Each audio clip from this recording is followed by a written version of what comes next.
Hello అండి. ఈరోజు వీడియోలో అయితే బ్యాక్ పార్ట్ యూజ్ చేసి ఫ్రంట్ పార్ట్ క్రాస్ కటింగ్ ఎలా కట్ చేయాలో చూసేయండి. సో బ్యాక్ పార్ట్ కట్ చేసిన దగ్గరే మనము షోల్డర్ దగ్గర ఇలా క్రాస్గా పెట్టుకోవాలండి పీసు. సో సేమ్ కలర్ ఉంది, మీకు కనబడదని చెప్పి నేనైతే వేరే కలర్ అయితే తీసుకున్నానండి. ఇదైతే 5 బ్లౌజెస్ అయితే ఎట్ ఎ టైం కట్ చేస్తున్నాను. సో యాజ్ ఇట్ ఈజ్ ఇలా అయితే గీసుకోవాలి. ఆర్మ్ సైజ్ దగ్గర నడుము దగ్గర మనము ఎక్స్ట్రా కుట్ల కోసము 1.5 ఇంచ్ పెట్టాం కదా, అదైతే ఇక్కడ పాయింట్ పెట్టుకుందాము. ఎందుకంటే 1/2 ఇంచ్ మనం కరువు తిప్పుకుంటాం కదా అండి.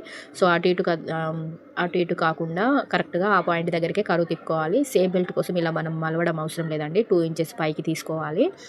సో 2 ఇంచెస్ పైకి తీసుకొని ఒక లైన్ అయితే గీసుకోవాలి. ఇక్కడ షోల్డర్ మిడిల్ పార్ట్ దగ్గర ఇవి ఉంటాయి కదా, ఫిల్స్ మిడిల్ పార్ట్ ఫిల్స్ దగ్గర మనం ఇలా మామూలుగా లాగే అయితే పట్టుకోవాలండి. సో కరెక్ట్గా వచ్చేసింది. ఇప్పుడు ఉక్సు పట్టి కాజపట్టి దగ్గర ఇలా 1.5 ఇంచు పైకి పాయింట్ పెట్టుకొని ఇలా అయితే కరువు తిప్పుకోవాలండి.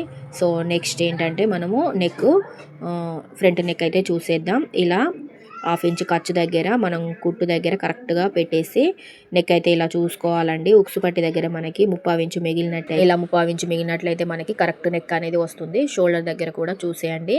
1/2 ఇంచు లోతు అయితే తీసుకోవాలండి, ఆర్మ్ సైజ్ లోతు. సో మనం ఎక్కడైతే పాయింట్ పెట్టుకున్నామో అక్కడికి కరెక్ట్గా తిప్పుకోవాలి. సో ఇలా పెట్టుకున్నట్టయితే మనకి కరెక్ట్గా వస్తుందండి. చూసేయండి. మిడిల్ టక్స్ కూడా పెట్టేసుకుందాం పాయింట్స్.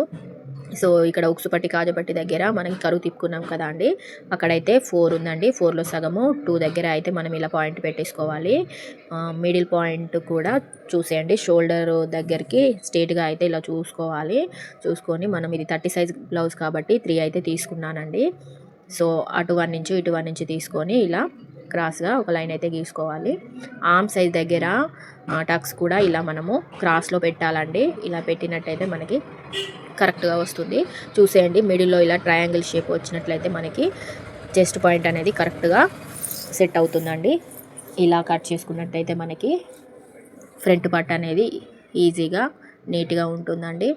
సో చూసేయండి. 5 బ్లౌజెస్ అయితే ఒకేసారి కట్ చేస్తున్నాను. ఎలా కట్ చేస్తున్నాను చూసేయండి. సో వీడియో నచ్చినట్లయితే లైక్ చేయండి, షేర్ చేయండి. మన ఛానల్ని అయితే యూట్యూబ్ ఛానల్ని సబ్స్క్రైబ్ చేసుకోండి. సో చూసేయండి ఎలా కట్ చేశాను. మిడిల్ పాయింట్ టక్స్ దగ్గర నేను ఇలా 1 ఇంచు తీసుకున్నాను కదా అండి, దానికోసం ఇక్కడ ఎక్స్ట్రా అయితే తీసుకుంటాను.